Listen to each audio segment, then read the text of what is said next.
नमस्कार। विचार मंथन में आपका स्वागत है। भारत के योग आलोक ने पूरी दुनिया को आलोकित किया और इसका श्रेय हमारे प्रधानमंत्री नरेंद्र मोदी को है। प्रधानमंत्री ने 2014 में सत्ता संभालने के बाद दुनिया को समझाया कि योग क्या है। योग हमारी शारीरिक, मानसिक और आध्यात्मिक ऊर्जा को कैसे संबल प्रदान करता है। दुनिया ने समझा और आज दुनिया उसे अपना रही है। 21 जून को समूचे विश्व में योग उत्सव होता है, योग पर्व होता है, योग अनुष्ठान होता है और जिसमें हमारे योग गुरु, योग ऋषि, योग महानुभाव अपने विचारों से, अपने अनुभव से एक नई धारा का प्रवाह करते हैं। ऐसे ही धारा का प्रवाह करने वाले हमारे साथ हैं योग गुरु डॉक्टर ओम प्रकाश आनंद। मैं आपका बहुत बहुत स्वागत करता हूं। डॉक्टर आनंद पिछले 53 वर्षों से लगातार अपने देव ऋषि, देवमूर्ति के मार्गदर्शन में योग की कक्षाएं चला करके जीवन को कायाकल्प करने का सतत अभियान चला रहे हैं। बहुत कुछ लिखा है, पुस्तकें लिखी हैं, विचार व्यक्त किए हैं, लेक्चर दिए हैं। अब तो बाकायदे डिजिटल से भी जुड़ गए हैं और अभी हाल में 616 पेज की एक पुस्तक लिखी है, कायाकल्प द्वारा रोग मुक्ति कैसे। और 616 पेज की इस पुस्तक की विशेषता क्या है? इसमें योग भी है, प्राकृतिक चिकित्सा भी है, आयुर्वेद भी है और इसके अलावा हमारी परंपरागत घरेलू नुस्खे भी हैं। ये है अद्भुत कार्य और इस पुस्तक का जो वितरण हो रहा है, जो इसका अध्ययन और अनुशीलन हो रहा है, वो भी समाज में एक नई चेतना प्रस्तुत कर रहा है। आज हम डॉक्टर आनंद से जानने का प्रयास करेंगे क्या वर्तमान संदर्भों में योग की महत्ता बढ़ गई है, क्या योग को लेकर के नाना प्रकार की जो धारणाएं हैं उनको कैसे दूर किया जाए। योग आज विविध रूपों में हमारे सामने आ गया है। आज हम इसकी भी चर्चा करेंगे। कोई कहता है पतंजलि का योग, कोई कहता है देवमूर्ति का योग, कोई कहता है श्री श्री रविशंकर जी का योग, कोई कहता है सहज योग। नाना प्रकार के योग हमारे सामने हैं और इनसे सहजता से हम कैसे उपचार प्राप्त करें, इसका भी आज हम मार्गदर्शन प्राप्त करेंगे। एक बार फिर डॉक्टर आनंद, आपका बहुत बहुत स्वागत और अभिनंदन है। डॉक्टर साहब, जरा हमको ये समझाइए कि इस बार की थीम है मानवता के लिए योग। क्या कहेंगे इस बारे में? वास्तव में योग शब्द का शाब्दिक अर्थ तो केवल जोड़ होता है, लेकिन योग का जो सबसे अधिक ग्रंथ है, चर्चित है, वो और पढ़ा जाने वाला है, वो है ऋषि पतंजलि जी का योग दर्शन। योग दर्शन के 4 अध्याय हैं। पहला समाधिपाद, दूसरा साधनापाद, तीसरा विभूतिपाद और चौथा कैवल्यपाद। देश काल परिस्थितियों के अनुसार जब इस ग्रंथ का अध्ययन किया जाता है तो पहला अध्याय उन लोगों के लिए है जो हमारी भारतीय धारणा के अनुसार पिछले जन्म में योग साधना करते रहे हैं और समाधि को उपलब्ध नहीं हो पाए हैं। दूसरा अध्याय उनके लिए है जो किसी प्रकार से तामसी स्वभाव के हैं, पर वो अगर अष्टांग योग का ईमानदारी से अभ्यास करें तो सात्विकी हो जाते हैं। तीसरा, जो लोग समाधि और साधना में सफल हो गए हैं वो किस प्रकार से विभूतियों का, अष्ट सिद्ध नौ निधियों का ज्ञान पा जाएं, जैसे भगवान हनुमान जी। और चौथा है कि हम आवागमन से मुक्त कैसे हों। हम बहुत विस्तार में जाकर के संक्षेप में ये बात करेंगे कि जो अष्टांग योग की चर्चा लगभग सब जगह है, उसका पहला स्टेप, पहला अंग है यम। यम के 5 अंग होते हैं: सत्य, अहिंसा, अस्तेय, ब्रह्मचर्य, अपरिग्रह। दूसरा है शौच, स्वाध्याय, संतोष, ईश्वर प्रणिधान। वास्तव में संतोष भी है उसमें। यदि हम किसी मकान की नींव मजबूत न करें तो वो मकान कभी भी गिर सकता है। हमारे अष्टांग योग की साधना में सत्य, मन वचन कर्म से सत्य का पालन करें, मन वचन कर्म से अहिंसा का पालन करें, मन वचन कर्म से अस्तेय माने चोरी न करने का पालन करें, मन वचन कर्म से ब्रह्मचर्य व्रत का पालन करें, और मन वचन कर्म से अनावश्यक संचय परिग्रह न करें। यदि ये 5 गुण व्यक्ति अभ्यास करेगा तो इसमें उस मानव को भी लाभ होगा और मानवता को भी लाभ होगा। लेकिन हम डॉक्टर साहब इसी जगह आपसे एक सवाल पूछ रहे हैं, क्या योग के लिए अष्टांग जो है, जिसमें यम, नियम, प्रत्याहार, प्राणायाम, समाधि सब है 8, क्या उनका पालन जरूरी है? और बिना अष्टांग योग के जो है योग की सार्थकता संभव नहीं है? बहुत अच्छा प्रश्न है आपका। जब हम मानवता के लिए योग थीम देंगे तो इसमें तो यम नियम के बिना मानवता न उस साधक में आ पाएगी न समाज में प्रचार होगा। इसलिए इनकी साधना का प्रयास करना पड़ेगा। जैसे स्कूलों में नंबर किसी के 100 आते हैं, किसी के 90 आते हैं, किसी के 80 आते हैं, किसी के 40 आते हैं, कुछ फेल भी हो जाते हैं, कुछ प्रमोटेड होते हैं। तो अगर हमें समाज में मानवता बढ़ानी है, उस व्यक्ति में मानवता बढ़ानी है, उस परिवार में मानवता बढ़ानी है, तो यम नियम के बिना संभव नहीं है। तो ये तो बड़ा कष्ट साध्य मार्ग है। नहीं, कष्ट साध्य नहीं है। हाँ, क्यों? और अब कौन व्यक्ति है जो सत्य बोल रहा होगा, जो अपरिग्रह कर रहा होगा, यम नियम, प्रत्याहार, प्राणायाम, ये सब कौन इन स्थितियों पे आ रहा हो? तो जरा इसका कोई सहज मार्ग बताइए। हाँ, सहज मार्ग ये है जी कि हमारे हाथ में प्रयास है जी। हम 100 में 33 नंबर तो ला ही सकते हैं धीरे धीरे। और बिना सत्य अहिंसा के तो परिवार नहीं चलेगा, क्योंकि असत्य तो एक दिन पकड़ा जाना ही है। पत्नी का उत्पीड़न न करना, अब पति को उत्पीड़न न करना, ये भी तो अहिंसा में, अहिंसा के अंतर्गत आता है। अगर हम समाज का अनावश्यक सामान का संचय नहीं करेंगे तो महंगाई अपने आप नहीं। मैंने आपका सीधा सीधा कहना ये है कि जो अष्टांग योग है उसका जितना अधिक से अधिक हम पालन कर लेंगे उतना ही हमारे लिए लाभप्रद होगा, तनाव मुक्त रहेंगे और शांत मुक्त रहेंगे। चलिए, दूसरी चीज है योग की क्रिया में ये भी कहा जा रहा है कि अगर आप मंत्र पढ़ें, जैसे योग करने जा रहे हैं आप गणेश जी का मंत्र पढ़िए, वक्रतुंड महायज्ञ तो भी कहा गया, गायत्री मंत्र पढ़िए, ओम भूर्भुवः स्वः तत्शिव। कहते हैं अगर आप ये मंत्र पढ़ लें योग में तो कहते हैं कि वो आपके लिए सुख समृद्धि का मार्ग बन जाता है। क्या कहेंगे इस बारे में? असली में योग जो है, योग की ब्रांचेस होती हैं जी। अष्टांग योग, हठ योग, मंत्र योग, लय योग, कुंडलिनी योग, ये तो ब्रांचेस हैं। भक्ति योग, तो हम किस ब्रांच को लेते हैं। लेकिन अष्टांग योग और हठ योग के बिना सारे योग अधूरे हैं, इनका पालन करना संभव ही नहीं है। आधार ही अष्टांग योग और हठ योग है। ये बात आपकी सच है कि अष्टांग योग की साधना सरल नहीं है आज की परिस्थितियों में, लेकिन इसीलिए हठ योगियों ने हठ योग की साधना निकाली।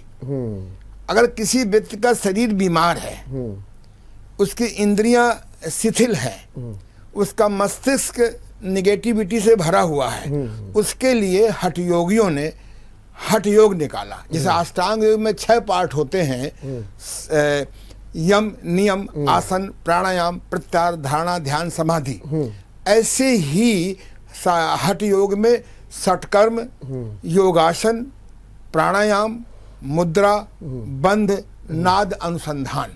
मैंने देखा है कि अष्टांग योग की साधना लाखों में कोई एक व्यक्ति अपना सकता है, ये बात सच है। वही मैं कह रहा था, वही लेकिन जब हम हठ योग की साधना अपनाते हैं, जैसे हमारे को कफ विकार रहता है, तो आप ध्यान समाधि में जा ही नहीं सकते हैं। इसलिए तेल नेति, रबड़ नेति, जल नेति, नाक साफ करना, इसके करने से हमारा कुपित कफ शांत हो जाता है और कफ के रोग नहीं होंगे, जो आयुर्वेद के अनुसार से 20 रोग होते हैं। मेरा से ये जो मंत्र योग की बात की, जैसे मैं कि उसी में आ रहा हूँ। हाँ जी।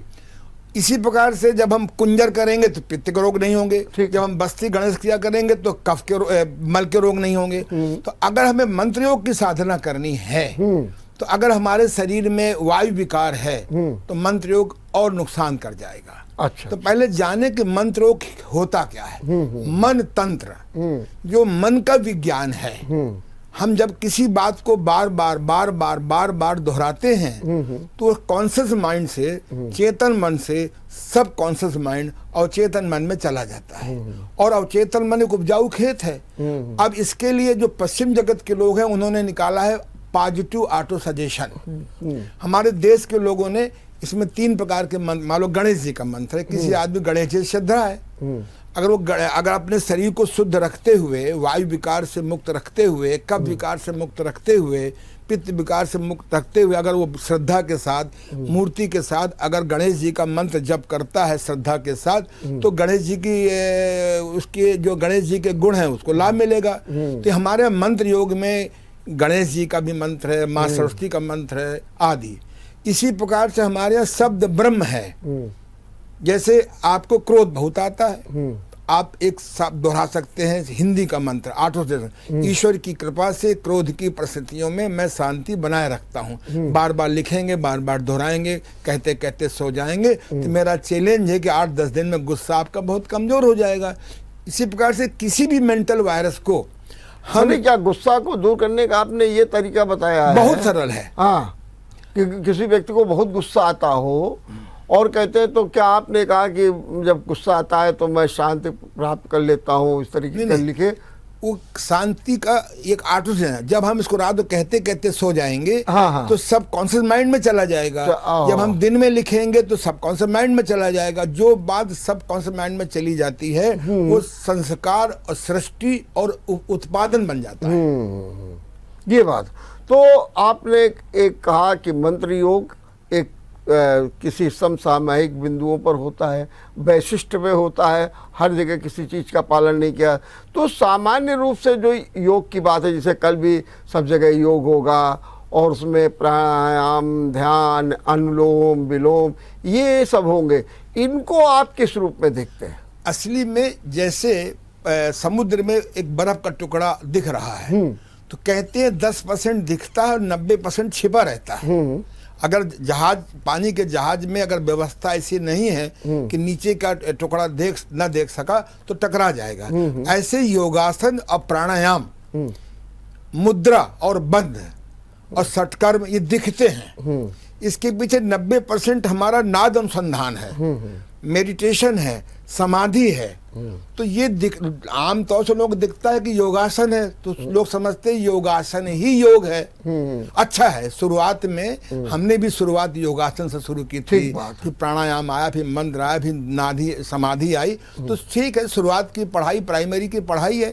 आज हम प्राइमरी में तो कल एमए में हो सकते हैं, तो बुरा नहीं है। शुरुआत तो होनी चाहिए पढ़ाई से, लेकिन उसमें भी बड़ा बड़ा भ्रम होता है। जैसे मैं एक जगह सुना था, कह रहे थे कि अनुलोम विलोम करो तो दाहिने हाथ से दाब लो नाक, और फिर बाएं से, फिर बाएं से ले जाओ, फिर दाहिने, सब कुछ मैंने कहा तो लोगों ने कहा अनुलोम विलोम वैसे कर लो, लोग करने लगे। एक जगह मैं देख रहा था तो उसने कहा कि नहीं नहीं ऐसे मत करो, सुखासन पे बैठो, फिर उसके बाद तर्जनी उंगली को बना लो, फिर इसके बाद 2 मध्यमा और ये 2 उंगली को अनामिका को भी ले लो, फिर इसके बाद 2 उंगलियों को लेकर नाक के पास जाओ, फिर एक को छोड़ो, फिर एक को करो, फिर एक छोड़ो, ये बताने लगे। अब सब आदमी भ्रमित हो जाता है कि हमको तो ये बताया गया कि इधर दाबो, उधर से जो है सांस निकालो। तो ये सब क्या है, इसके बारे में जरा बताइए। देखिए, हाँ, एक स्कूल से, हाँ, यूनिवर्सिटी से और कॉलेज से 5 तरह के विद्यार्थी निकलते हैं। एक पूर्ण होशियार, जिनको सही ज्ञान है, एक सेकंड क्लास के, एक थर्ड क्लास के, एक प्रमोटेड, एक फेल्योर। अब जो आदमी फेल है वो गलत सिखाएगा, जो थर्ड क्लास का है वो थर्ड क्लास सिखाएगा। ये तो बड़ा घातक हो रहा है फिर तो काम। हाँ, निश्चित रूप से ये घातक है, लेकिन अगर उस आदमी में साधना की रुचि है, इसीलिए कोरोना काल में इस समस्या को हल करने के लिए मैंने 2 वर्षों में जो नई किताब लिखी है वो ऐसी सुंदर किताब है कि इसमें पढ़ने वाले को, जिनको योग में रुचि नहीं है वो रुचि पैदा हो जाएगी, जिनको फेल्योर ज्ञान है वो पासिंग ज्ञान हो जाएगा, जिनको सेकंड क्लास है उनको फर्स्ट क्लास ज्ञान हो जाएगा, और जिनको फर्स्ट क्लास ज्ञान है उनको सुपर क्लास ज्ञान हो जाएगा। इसीलिए पुस्तक की रचना मैंने की है और इसीलिए इस पुस्तक को घर घर पहुंचा रहा हूँ। अभी मैंने 1000 पुस्तक में 750 लोगों के सहयोग से बांटा है। जो सेकंड एडिशन हमारा आ रहा है वो पूरी की पूरी हमारे शहर के एक बड़े परमार्थी व्यक्ति ने पूरी की पूरी उन्होंने ले लिया कि मैं शहर के 1000 लोगों को पहुंचाऊंगा। तो ये कोई बात नहीं है, जब समाज में कोई खराब चीज आती है, गलत आती है, तो कोई न कोई उन्हीं में हमारे जैसे लोग अच्छी चीज लिख करके वो घर घर पहुंचाते हैं। तो फिर मैं एक आपसे पूछना चाहता हूँ कि अगर हम कोई जो योग करना चाहते हैं तो किसके मार्गदर्शन में करें, वो कौन योग्य है जिससे हम योग, वो जरा हमको क्लियर कर दीजिए। असली में ये मार्केटिंग का युग हो गया है। हाँ, तो लोग अपने अपने हिसाब से बोलते हैं कि मेरा योग है। अरे योग तो वही पुराना है, देश काल परिस्थिति के अनुसार से हम उसमें सरलीकरण कर लेते हैं। प्राणायाम को ले लीजिए, जब से प्राणायाम लेकिन क्वालिफाइड कौन होता है? क्वालिफाइड कौन है? अब मैं ये कैसे कहूं कि ये पुस्तक सबसे अधिक क्वालिफाइड है? नहीं, पुस्तक तो आपकी क्वालिफाइड है, लेकिन अगर मैं योग सीखना चाहूँ किससे सीखूं, कौन है जिसके पास ऐसी डिग्री हो, या फिर कैसे किससे सीखा जाए? मुझे लगता है जी कि क्योंकि मैं साइंस का विद्यार्थी हूँ और थ्रू आउट पढ़ने में बहुत तेज रहा, मेरी याददाश्त भी बहुत अच्छी है और लगभग 10,000 ग्रंथों का अध्ययन किया है। इसी पीड़ा को अनुभव करके मैंने, यद्यप इसके पहले 49 किताबें लिखी हैं, मेरी 50वीं किताब है, पर मैं अपनी सारी किताबें पिछली अगर बंद करके रख दूं, इस समस्या को हल किया है। अष्टांग योग और साष्टांग योग और प्राकृतिक चिकित्सा योग, अगर तीनों का संगम कर दिया जाए तो हम योग के व्यक्तिवाद से, संप्रदायवाद से और मार्केटवाद से उठ सकते हैं। मतलब आपका कहना है कि पुस्तक का अध्ययन करके आप स्वतः बन जाइए 80%। निश्चित रूप से। इसमें चित्र मैंने दिए 1000 लगभग। अच्छा, दूसरी चीज एक बात मैंने शुरुआत में की थी कि योग को लेकर के भी तरह तरह की चर्चाएं हैं, जैसे पतंजलि का योग है, देवमूर्ति जी का योग है, श्री श्री रविशंकर जी का योग है, सहज योग है, ये सब विभिन्न प्रकार के योग हैं। आप ज़रा थोड़ा समझाइए कि इनमें क्या है, क्या अंतर है। आदमी तो कभी कभी भ्रमित होता है कि इसमें जाए, किसमें जाए, किसमें जाए, किसमें जाए, क्या करना चाहिए? आप किसी में चले जाइए जी, चाहे मन योग में जाइए, चाहे आत्मा योग में जाइए, चाहे प्रज्ञा योग में जाइए, और चाहे आप इंद्रिय योग में जाइए, चाहे आप स्तन योग में जाइए। अगर आप जाएंगे, ईमानदारी से बने रहेंगे, तो सारे योग का आनंद, धीरे धीरे ज्ञान आपके पास आ जाएगा और आपकी कमियां दूर हो जाएंगी। इसमें कोई झगड़ा नहीं है। हर आदमी ने अपने अपने ढंग से देश काल के अनुसार से की है। श्री श्री रविशंकर जी ने मन योग को अधिक पकड़ा है, मेरे गुरुदेव ने तन योग को अधिक पकड़ा है, और मैंने पांचों को पकड़ लिया एक साथ। तो ऐसी कोई बात नहीं है। मैं भी पहले बहुत अल्पज्ञानी था, और मैं बहुज्ञानी तो नहीं कहूँगा, पर अल्पज्ञानी तो नहीं रहा। इसलिए आप अष्टांग योग की साधना करिए मन के लिए, साष्टांग योग की साधना करिए तन के लिए, और प्राकृतिक चिकित्सा की साधना करिए रोगों से छुटकारा पाने के लिए। अष्टांग योग आपको रोगों का इलाज नहीं कर सकता है, प्रिवेंशन कर सकता है। साष्टांग योग में कुछ क्रियाएं जरूर हैं जो हमारे चिकित्सा में साधक हैं। लेकिन योग चिकित्सा नहीं है। योग प्रिवेंटिव योग में और साधना योग में और ये उपयोगी है। तो इसके इसको माने चिकित्सा नहीं मानना चाहिए। आपने सही कहा कि योग एक प्रिवेंटिव माने रोकथाम है रोग का, लेकिन उसका उपचार नहीं है। उपचार है ही नहीं योग। हाँ, जब प्राकृतिक साथ जोड़ेंगे, हाँ, जब सटकर्म जोड़ेंगे, हाँ, तो चिकित्सा में लाभ मिलेगा। चिकित्सा, और चिकित्सा वो कौन सी होनी चाहिए? प्राकृतिक चिकित्सा होनी चाहिए कि आयुर्वेद की चिकित्सा होनी चाहिए? ये कौन सी चिकित्सा होनी चाहिए? असली में मैंने आयुर्वेद का भी कोर्स किया है 3.5 साल का जी। और जैसे मुझको योग साधना का अच्छा ज्ञान है माँ सरस्वती कृपा से, ऐसे मुझे साष्टांग योग का अच्छा ज्ञान है माँ सरस्वती कृपा से, ऐसे मुझे आयुर्वेद का A to Z सारी जानकारी है। आयुर्वेद आज वर्तमान में औषधि प्रधान रह गया है। वैद्य लोग ये तक नहीं बताते कि क्या खाओ, बस एक दवाई पकड़ा दी, वो भी शीशीकरण वाली। मुझे बचपन में याद है कि जब कोई प्रॉब्लम होती थी तो मेरी अपढ़ माँ, बिल्कुल पढ़ी लिखी नहीं थी, जाओ ये घास ले आओ, इसको पीस के पी लो, ठीक हो जाते थे। तो आज मार्केटिंग और महंगाई के नाम से, परिग्रह स्वभाव की वजह से हम असली आयुर्वेद को नहीं पकड़ पा रहे हैं। आयुर्वेद में अगर आपको वात पित्त कफ का ज्ञान नहीं देते हैं रोगी को, वो कभी ठीक नहीं होगा। अगर हम उसको मंदाग्नि, बिस्माग्नि, जठराग्नि, भस्म का ज्ञान नहीं देंगे तो रोगी कभी नहीं ठीक होगा। तो आयुर्वेद में 11 चीजें हैं, इस पर मैंने अभी 11 लेक्चर दिए हैं। ये हमें जन जन में पहुंचाना होगा। आयुर्वेद ये नहीं कहता है, आयुर्वेद का तो ज्ञान प्रधान है, कब खाएं, कैसे खाएं, कितना खाएं, ज्यादा खा जाएं तो क्या करें। तो आयुर्वेद का जो प्रारंभिक ज्ञान है, औषधि ज्ञान के पहले प्राकृतिक चिकित्सा का शोधन ज्ञान और योग का साष्टांग योग, हठ योग, अगर तीनों मिल जाए तो हम दुनिया की बड़ी बीमारी 80% रोक सकते हैं और दूर कर सकते हैं।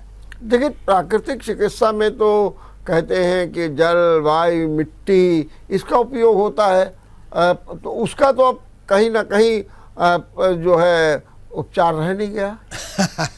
ऐसा है। हाँ, आप किसी बढ़िया होटल में जाइए, चिकित्सालय में जाइए जी, खासतौर से प्राइवेट, वहाँ एक आदमी हर समय सफाई में लगा रहता है। हाँ, हाँ, हाँ। चलने वाले जूते से गंदा करते रहते हैं, सफाई वाले सफाई करते रहते हैं। ठीक बात है। मैं हूँ, आज से 53 साल पहले इन आंखों की रोशनी खो चुका था, दवा करते करते 17 बीमारियां आ गई थी। आज मैं बिल्कुल स्वस्थ हूँ, इन आंखों से अखबार भी पढ़ने लगा। तो कारण यह है कि अगर मैं समय समय पे नेति बस्ती कुंजर ना करूं, नेचुरोपैथी का स्टीम बाथ, मड बाथ न लूं, और जब कभी गड़बड़ हो जाए खाने पीने में, अगर मैं लंघन नहीं करूं तो इससे मैं भी बीमार हो जाऊंगा। इसी शहर में जो प्रदूषण की वजह से कहते हैं हम बीमार हैं, मिलावट की वजह से हम बीमार हैं, जो केमिकल दवाओं की वजह से बीमार हैं, मैं वही फल खा रहा हूँ, वही अनाज खा रहा हूँ, बिल्कुल स्वस्थ हूँ, बिल्कुल टनाटन हूँ, क्योंकि मैं समय समय पर अपनी शोधन क्रियाएं करता रहता हूँ और योगासन थोड़ा करता हूँ, ईमानदारी से करता हूँ, श्वास के साथ करता हूँ, मन लगा के करता हूँ। मैं नट योगासन नहीं करता हूँ जल्दी जल्दी। जो लोग जल्दी सूर्य नमस्कार कर रहे हैं, जल्दी योगासन कर रहे हैं, उसका विपरीत नहीं कर रहे हैं, जहाँ चाहे बैठ के प्राणायाम करने लगते हैं कमरे के अंदर। उसके सबके नियम हैं। प्राणायाम जब से अधिक प्रचार हुआ है तब से बीमारी अधिक बढ़ी है। क्यों? अब आप पूछे क्यों, तो बता दूं मैं। हाँ, बिल्कुल बिल्कुल। प्राणायाम का मतलब लोग नहीं जानते हैं। प्राण का आयाम, प्राण माने बायो इलेक्ट्रिसिटी। जैसे हमारी इलेक्ट्रिसिटी घरों में होती है, ऐसे बॉडी में बायो इलेक्ट्रिसिटी होती है। इसके लिए आप 4 बजे प्राणायाम बेस्ट होता है, 5 बजे बेटर होता है, 6 बजे गुड होता है। इसके बाद प्राणायाम करने का मतलब ही नहीं होता है। दूसरा, आपका पेट ठीक होना चाहिए, आप हरी सब्जी का अधिक प्रयोग करिए, मल के वेग को न रोकिए। तीसरा, दोनों स्वर एक साथ चलना चाहिए, दोनों स्वर एक साथ चलने के लिए योग में क्रियाएं हैं। चौथा, आपका श्वास सीधा चलना चाहिए, श्वास लेने पर पेट बाहर आना चाहिए। मैंने इस किताब में खुल्लम खुल्ला लिखा है कि प्राणायाम गलत तरीके से करेंगे तो आपकी बीमारी और बढ़ेगी। ये थोड़ा कि 9 बजे प्राणायाम कर रहे हैं, एसी रूम में प्राणायाम कर रहे हैं, शौचालय में बैठे बैठे कपाल भाती प्राणायाम कर रहे हैं, इस पर रोक लगनी चाहिए। सूर्य नमस्कार के बाद किंग क्वीन एक्सरसाइज नहीं करेंगे, सूर्य नमस्कार एक दिन आपको स्पाइनल कॉर्ड की प्रॉब्लम पैदा कर देगा। आज खोज का युग है। तो किंग और क्वीन कब करना चाहिए? स्वामी देवमूर्ति जी ने रीढ़ के घुमावदार व्यायाम 12 निकाले हैं। उनका कहना है कि दुनिया में कोई जानवर आदमी को छोड़ करके, आदमी भी एक जानवर है, वो जरा अलग ढंग का है, तो सब केवल रीढ़ की हड्डी घुमाते हैं बस। तो आप सुबह शाम लेट करके दोनों पैर मिला लीजिए और दाएं बाएं को देर करिए, तो हमारी जो भी न्यूरॉन्स डिस्टर्ब हो गई होगी वो नॉर्मल आ जाएगी, पेट भी साफ होगा। शाम को ऑफिस आने के बाद खाना खाने के पहले 1-2 मिनट किंग कोइन एक्सरसाइज कर लीजिए। किसी योगासन में कोई नुकसान हो गया है तो किंग कोइन एक्सरसाइज कर लीजिए। अगर आप सूर्य नमस्कार करते हैं तो एक तो जल्दी जल्दी ना करिए और उसके बाद किंग कोइन कर लीजिए। मैं दावे से कहता हूँ जो सूर्य नमस्कार है आपका परम मित्र हो जाएगा। किसी योगासन का अपोजिट नहीं मालूम है और न्यूरॉन्स डिस्टर्ब हो गई है, स्पाइनल कॉर्ड डिस्टर्ब हो गया है, तो आप किंग कोइन एक्सरसाइज कर लीजिए, बड़ा सरल है। अच्छा, एक बात और आपसे ज़रा जानना है थोड़ा सा। जब हम लोग छोटे थे तो वैद्य जी के पास जाते थे तो दवा भी देते थे और दवा के साथ में कहते थे ये परहेज जरूर करना। बिल्कुल सही बात है कि खाना नहीं खाना, चाय खाली पीना, और फिर जब थोड़े दिन बाद होता था फिर कहन की मूंग की दाल लेना। आजकल तो ये सब जमाना ही चला गया, तो क्या इसका कारण हम क्या माने? ये जो युग चला गया है लंघन करने का, परहेज करने का, इसके पीछे क्या धारणा है? मैंने आयुर्वेद की वर्तमान कोर्स की किताबें देखने का अवसर मिला जी। बहुत से महत्वपूर्ण चैप्टर ही हटा दिए गए। आयुर्वेद का सूत्र है अजीर्णे भोजनम विषम लंघनम परम औषधि। बिना भूख के कम भूख में खाने से भोजन का अजीर्ण हो जाता है। अगर आपने भरपेट खा लिया, भरपेट से ज्यादा खा लिया, लंघनम परम औषधि। अगली मीटिंग में भोजन गोल कर दीजिए, गर्म पानी पी लीजिए, सूप पी लीजिए, जूस पी लीजिए, और घर में दूध गाय हो तो पीजिए। ये बाजार का दूध तो 40% बताते हैं लोग केमिकल आ रहा है।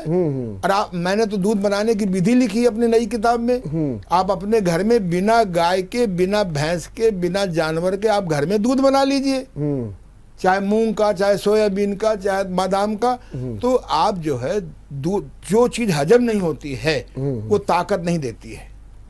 ये आदमी का भ्रम है कि भोजन में शक्ति है। भोजन के पचने में शक्ति है। समय पर बाई प्रोडक्ट्स मल मूत्र निकल जाएंगे तब शक्ति है। तो लंघनम परम औषधि अजीर्ण। तो ये तो कोई बताता नहीं है। अब नहीं बताता, ये वैद्यों का मनोबल गिर गया है, हमारे नेचुरोपैथों का मनोबल गिर गया। मेरा तो मनोबल नहीं गिरा, क्योंकि मैं पेट को पालने के इस लाइन में नहीं आया हूँ। ना मुझे पास नौकरी कमी था, ना मेरे घर में पैसे कमी थी। क्योंकि मुझको लाभ हुआ जब मैंने राजेश खन्ना की फिल्म आनंद देखी, तो मुझे समझ में आ गया, पहले भी मालूम था, हम सुख बांटेंगे तो सुख रहेगा, मिलेगा, और दुख बांटेंगे तो दुख आ जाएगा। ठीक बात। तो अपना मनोबल गिराइए, हमने तो अपना मनोबल नहीं गिरने दिया। ठीक। सत्य बोलते रहे और समझौता भी कर लेना चाहिए कभी कभी। चलिए, हम यहाँ एक छोटा सा ब्रेक लेंगे, ब्रेक के बाद चर्चा को जारी रखेंगे। ब्रेक के बाद आपका एक बार फिर स्वागत है। योग दिवस की पूर्व संध्या पर हम चर्चा कर रहे हैं योग गुरु डॉक्टर आनंद जी से। डॉक्टर आनंद, मुझे बताइए कि प्राणायाम को तो आपने कहा कि किस तरीके से करना चाहिए, उसको लेकर के जब उसका पालन नहीं होता है, नियम से नहीं किया जाता है, तो वो समस्याएं बढ़ती हैं।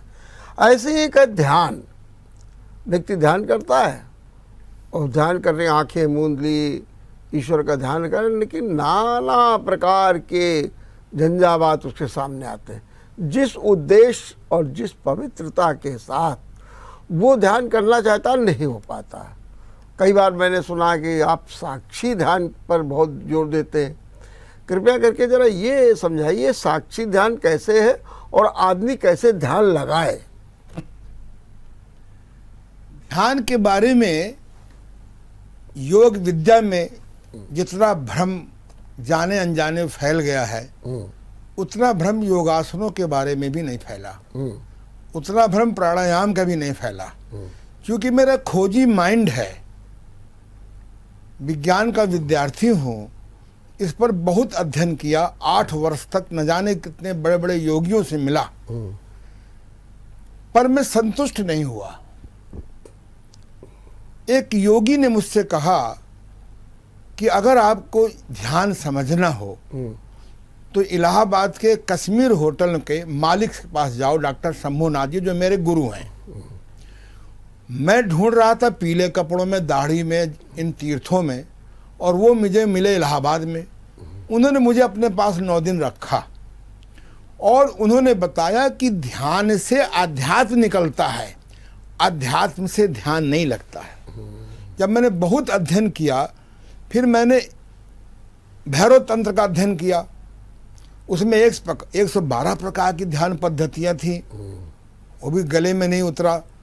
तो उन्होंने बताया कि ध्यान जैसे कि बिना नेति, बस्ती, नौली, धौती, त्राटक, कपाल शोधन, शंख प्रक्षालन के बिना जो लोग योग साधना करते हैं वह सफल नहीं होते 100%।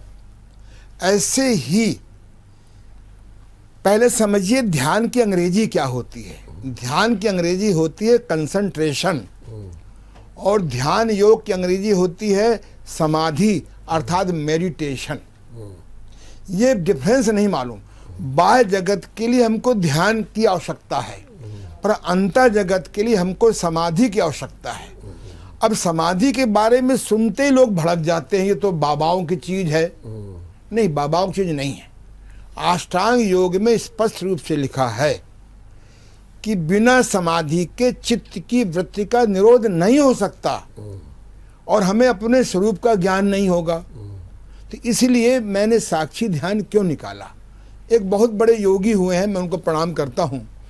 उन्होंने एक जगह लिख दिया था कि साक्षी ध्यान का प्राण है। अब ये साक्षी क्या होता है, इसकी जब खोज की तो मालूम पड़ा कि अगर आप साक्षी दर्शन का अभ्यास नहीं करेंगे तो न बाह्य जगत का ठीक से ध्यान सिद्ध होगा, न अंतर जगत का समाधि सिद्ध होगा। क्योंकि समाधि बहुत सरल चीज है, लोगों ने भटक गए हैं। समाधि माने होता है जागते हुए विचार मुक्त हो जाना। समाधि माने होता है जागते हुए विचार मुक्त हो जाना। जैसे हठ योग में शवासन, राजयोग में योग निद्रा, ऐसे ही ध्यान योग में समाधि। समाधि की अवस्था को पाना बहुत सरल है। अब मैं बहुत कम शब्दों में बता दूं आपको। जी जी हाँ, वही मैं कह रहा हूं। हाँ, कि एक होता है शरीर, उससे बड़ा होता है इंद्रियां महत्वपूर्ण, उससे महत्वपूर्ण होता है मस्तिष्क, उससे महत्वपूर्ण होता है मन, और मन से महत्वपूर्ण होता है हमारे विचार भावना। अब हमें किस प्रकार से मस्तिष्क को रिलैक्स करें, किस प्रकार से मन को रिलैक्स करें। बिना रिलैक्सेशन के समाधि सिद्ध नहीं होगी, और समाधि के सिद्ध हुए बिना हमारे को इस आत्मा का उस परम शक्ति से संबंध नहीं जुड़ेगा। और जब तक उससे संबंध नहीं जुड़ेगा, अन्य अवस्था में धीरे धीरे हम शैतान के गुलाम हो जाते हैं, शैतान के बस में हो जाते हैं। तो मैं आपको बिल्कुल 5 मिनट में यहीं से बैठे बैठे समाधि आपको सिखा सकता हूँ, और अभ्यास करिएगा। 8-10 दिन में समाधि आपको न लगने लगे। तो इसमें क्या करते हैं कि हम लोग, जो लोग सुन रहे हैं, चाहे तो मेरी बात आंख बंद करके सुने। आप कृपया आंखें बंद कर लीजिए और मन को सब प्रकार से आजाद कर दीजिए। मन जहां जाए जाने दीजिए, मन जो सोचे सोचने दीजिए, मन जो देखे देखने दीजिए, मन जो करे करने दीजिए। मन अच्छा सोचे या बुरा सोचे, मन भूत की बात सोचे या भविष्य की बात सोचे, मन प्रेम की बात सोचे या घृणा की बात सोचे, आप एज इट इज देखते रहिए साक्षी भाव से। न उससे भागे न भगाएं, न उसके चिपके न चिपकाएं। और बाहर की किसी भी प्रकार की ध्वनि आपको सुनाई पड़े, उसको बाधा ना मानिए। चाहे स्कूटर की आवाज़ हो, चाहे ट्रक की आवाज़ हो, चाहे घर में पत्नी की बर्तन गिर जाने की आवाज़ हो, आप बाधा को बाधा नहीं मानेंगे तो विद इन सम मिनट्स या तो आप सो जाएंगे या आप खो जाएंगे। अगर सो जाएंगे तो मस्तिष्क को आराम मिलेगा, यानी it is a best process relaxation of the brain. अगर आप खो जाएंगे तो आपका मन रिलैक्स हो जाएगा। और जब हमारा बॉडी, मस्तिष्क और मन रिलैक्स हो जाएगा, अब समाधि का द्वार खुल गया। कुछ दिनों के अभ्यास के बाद जैसे कभी कभी रात को सोते समय स्वप्न मुक्त हो जाते हैं, एक सुसुप्ति अवस्था कहते हैं। वैज्ञानिकों ने खोज किया है, रात भर सपने में अगर डूबे रहते हैं और अगर 1 मिनट को 1 सेकंड को स्वप्न मुक्त नहीं होंगे तो आपकी थकान नहीं दूर होगी, नहीं होगी। ऐसे ही अगर आप समाधि 1 सेकंड में की भी लग जाती है विचार मुक्त, तो मन गायब हो जाता है। दुनिया में जो इस समय ड्रग मुक्ति का उपाय चल रहे हैं आदि, कोई भी बिना समाधि के नहीं मिट सकता, क्योंकि समाधि में जो सुख मिलता है वो शराब और ड्रग पीने से लाखों गुना मिलता है। चलिए एक बात, तो समाधि का अभ्यास बहुत सरल है, आप इसका अभ्यास करिए। नहीं, आपने बहुत अच्छी बात बताई, बिल्कुल।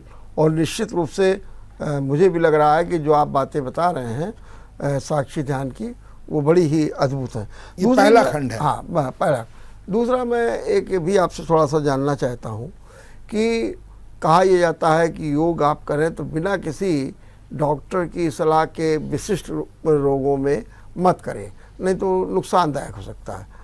तो मैं आपसे केवल ये जानना चाहता हूँ कि अगर आम आदमी प्रतिदिन कोई 5 मिनट 10 मिनट का कोई करना चाहता है योग, तो क्योंकि कल तो ऐसा लगता है कि अब तो हमारे जीवन में योग कि फैशन हो गया है कि जिसको देखो, हाँ मैं सवेरे योग जरूर करता हूँ, मैं सवेरे ये करता हूँ, लेकिन मुझे नहीं लगता है कि वो कोई बहुत बड़ा फायदेमंद होगा। आपकी राय क्या है, कैसे व्यक्ति को करना चाहिए? देखिए, डॉक्टर क्या सलाह देगा, कौन सा योग करो कौन सा योग न करो।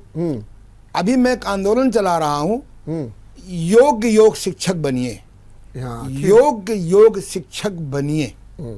योग शिक्षक तो बाहर से आ गई है। हाँ, लेकिन योग शिक्षक बनिए, क्योंकि आपको योग साधना के साथ, प्रिवेंटिव योग के साथ आपको एक योग शिक्षक को चिकित्सा का भी ज्ञान करना पड़ेगा। एनाटॉमी क्या है, फिजियोलॉजी क्या है, डिजीज नेमोलॉजी क्या है।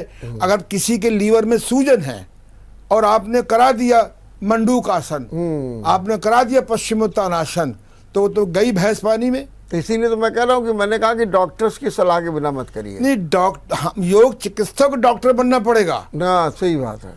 डॉक्टर, मैं एलोपैथिक के डॉक्टरों को बहुत धन्यवाद देता हूँ कि मेरे पास रोज 2-3 लोग आते हैं कि डॉक्टर ने कहा है कि आनंद जी के पास जाकर ध्यान सीखिए, योगासन सीखिए। क्योंकि मेरे इस शहर में 300 डॉक्टर एलोपैथिक है जो मेरे सिखाए हुए हैं।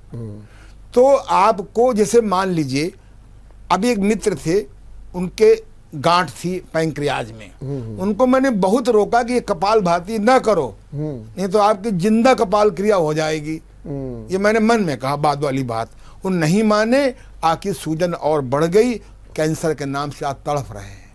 ये सच है। अल्ट्रासाउंड जरूर करना चाहिए, खासतौर से पेट का। अगर कहीं सूजन है, कहीं गांठ है, तो ऐसी कोई क्रिया न करिए जिसमें प्रेशर हो। तो डॉक्टर की सलाह लीजिए। इसकी जगह कहना चाहिए डॉक्टरों के बताए हुए डायग्नोसिस करके योग केंद्र में आइए। ठीक बात, ये सब ज्यादा अच्छा है। ये बहुत अच्छी बात आपने कही। और योग शिक्षकों को अपना अधूरापन दूर करना पड़ेगा और प्राकृतिक चिकित्सा का ज्ञान करना पड़ेगा। इसीलिए मैंने किताब लिखी और घर घर पहुंचा रहा हूं। अभी मैं स्कीम बना रहा हूं कि ये किताब कैसे आपको कास्ट वैल्यू से भी कम कैसे मिले, मैं लोगों से प्रयास कर रहा हूं। चलते चलते याद रखें। ठीक बात, बहुत अच्छी। एक योग फैसला, अब गांठ में दर्द है, सूजन है, आपका दिन भर हिला रहे हैं, और सूजन में एक्सरसाइज नहीं करनी चाहिए। उसमें मैग्नेट थेरेपी ही 100% सफल है। एक्यूप्रेशर भी लंबे समय तक उस अंग में नहीं करना चाहिए। आप घरेलू हर्बल प्रयोग कर सकते हैं। और सबसे बड़ी बात है, पेट ठीक रखो, पित्त ठीक रखो, कफ ठीक रखो और सकारात्मक सोच बढ़ाओ। ओम ध्वनि से चलते चलते बता रहा हूं मैं आपको। अगर आदमी ओम ध्वनि, सारी बातें हटा दीजिए, नाद अनुसंधान में हठ योग में ओम ध्वनि के बारे में लिखा है। यदि ओम में समय थोड़ा और माँ में समय लंबा दें और पूरे मनोयोग से उसकी ध्वनि सुने, 5 मिनट से 15 मिनट की साधना करिए।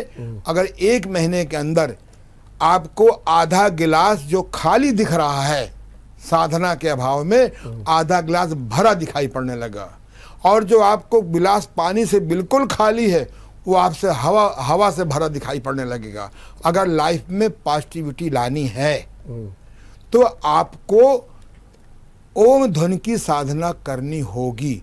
ओम में समय थोड़ा, माँ में समय लंबा। प्रायः लोग ओम में समय अधिक देते हैं, माँ में समय लंबा देते हैं। ये सब एक्सपेरिमेंट हो चुके हैं, पर हम लोग अपने गुरु के इतने ब्लाइंड फॉलोअर हो जाते हैं कि प्रायः गुरुओं को सही ज्ञान नहीं है, क्योंकि विज्ञान के अभाव में। इसलिए नाद अनुसंधान इसे सिद्ध हो जाता है। नेगेटिविटी में पॉजिटिविटी दिखती है, असफलता में भगवान की कोई लीला दिखती है, गरीब हो जा, कोई घाटा हो गया है व्यापार में, तो उसमें कोई ना कोई अच्छी चीज़ दिखती है। अगर लाइफ में कुछ होना है तो आप ओम ध्वनि का अभ्यास करिए 5 मिनट से 15 मिनट। अगर कानों में उंगली डाल लें तो और अच्छी बात है। हाँ, एक बात और ध्यान रखें जो बहुत ज़रूरी है। 3-4 किताबें डेल कार्नेगी की किताब है लोक व्यवहार। अगर लोक व्यवहार किताब आप नहीं पढ़ते हैं और उसको अपनाते नहीं तो अपने दुश्मन बन जाएंगे, और इस किताब के पढ़ने दुश्मन अपने हो जाएंगे। चिंता छोड़ो सुख से जियो बड़ी प्यारी किताब है। ये 3-4 किताबें ऐसी हैं, मेरे खिलाफ सबकॉन्शियस माइंड हिंदी में आ गई है। आनंद जी एक बात बताइए, बस लास्ट में ये किताब पढ़ें तो आपको समाधि में आराम मिलेगा, ध्यान में आराम मिलेगा, और जीवन जीने की सही कला आ जाएगी। ठीक। आनंद जी एक बात बताइए, अभी आप कह रहे हैं कि अगर आप ऐसे में करेंगे तो ये दिक्कत हो जाएगी, ऐसे में करेंगे तो ये दिक्कत हो जाएगी। मैंने कुल मिलाकर के अगर मैं आपकी बात मानूं तो आपका कहना ये है कि जो भी हम योग करें तो योग्य शिक्षक के उसमें करें और तभी लाभ होगा, वरना तो नुकसान हो जाएगा। लेकिन अब हमको ज़रा थोड़ा समझाइए कि कल तो जगह जगह कार्यक्रम होंगे, और आपने भी कहा कि मेडिकल सर्टिफिकेट ले लीजिए पहले, तब करिए।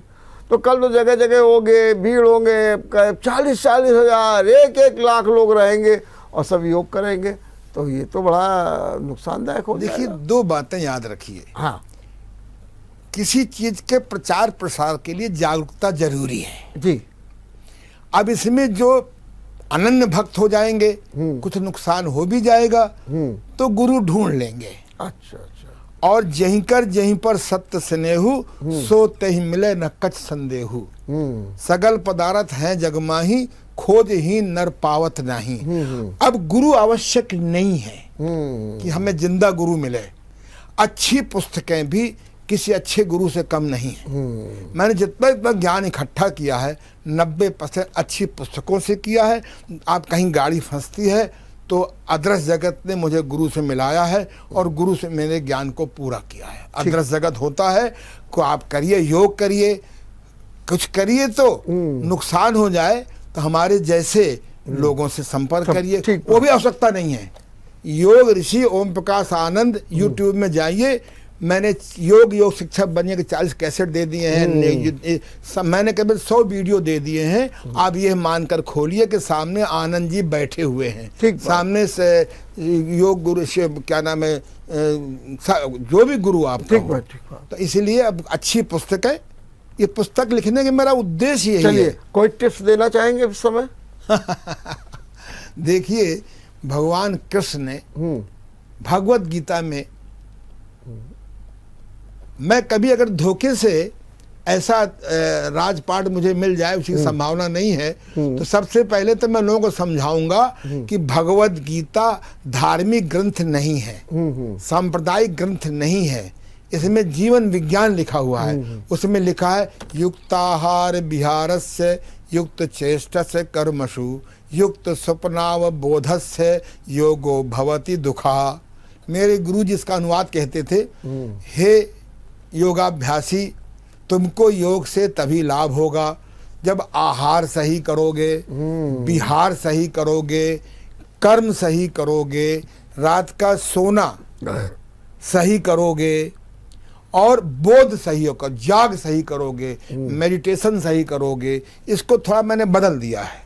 युक्ताहार विहारस्य युक्त चेष्टस्य कर्मतु युक्त शोधन बोधस्य योगो भवति दुखा। हे अर्जुन, हे दुखी प्राणी, तुम्हारा दुख तभी मिटेगा अपना आहार ठीक करो। अपना बिहार लोग नहीं जानते क्या? बिहार माने होता है दिनचर्या, रातचर्या, ऋतुचर्या, मैथुनचर्या, अर्थ उपार्जनचर्या। तो आप जब ये ठीक करोगे तो यही योग का लाभ 100 गुना हो जाएगा। अगर ये नहीं ठीक करोगे तो योगा भी करोगे, कैंसर के रोगी भी घोषित हो जाओगे। योगा भी करोगे, डायबिटीज भी बढ़ता जाएगा। योगा भी करोगे, कोरोना भी कब्जा कर लेगा। इसलिए भैया आहार योग मैं बात बताना चाहूँ। आहार योग में पहला नियम याद रखो, बिना भूख के कम भूख में नहीं खाएंगे, भूख से कम खाएंगे। याद रखें, 2 मिनट भोजनालय तो 20 मिनट शौचालय, अब 20 मिनट भोजनालय 2 मिनट शौचालय है। खाना खाने के बाद वज्रासन में बैठेंगे। अगर शौच जाने की आदत डाल लें तो और अच्छी बात है। आहार योग, शौच योग है, पानी पी के शौच जाएंगे, शौच का वेग आते ही तुरंत निपटाएंगे। हमारे आयुर्वेद में साफ साफ लिखा है, 13 बातें मत रोकिए, 10 बातें रोकिए। कोई वैद्य बताते ही नहीं है। ठीक बात। इसलिए आप जो है आहार ठीक करिए, बिहार ठीक करिए, विचार ठीक करिए, सोना जागना सही करिए, ये शोधन क्रियाएं सीखिए। कभी बेहोशी में या होश में बढ़िया चटपटा भोजन मिल जाए, उसको बंद नहीं है, बस उसको निकालने की विधि मालूम हो। बिल्कुल सही बात है। और हजम करने की विधि मालूम हो। ठीक बात। बहुत बहुत धन्यवाद, बहुत बहुत धन्यवाद। बड़े सार्थक और व्यवहारिक पक्ष को प्रस्तुत किया डॉक्टर आनंद ने। योग है, योग लाभ पहुंचा सकता है, लेकिन कैसे? आहार, विहार, विचार, सोना, जागना, शोधन, ये सब बातों पर जब तक आप ध्यान नहीं देंगे, योग से कोई लाभ नहीं मिलेगा। और योग का कोई भी मार्ग हो, आप उसे अपना लीजिए, अपने जीवन में उतार लीजिए, और बेहतर होगा कि किसी योग शिक्षक की शरण में जाइए। बस योग पुस्तक की शरण में चले जाइए, डाल दी है, तो आप निश्चित रूप से पाएंगे कि आपको बहुत लाभ होगा। देखते रहिए विचार मंथन। नमस्कार।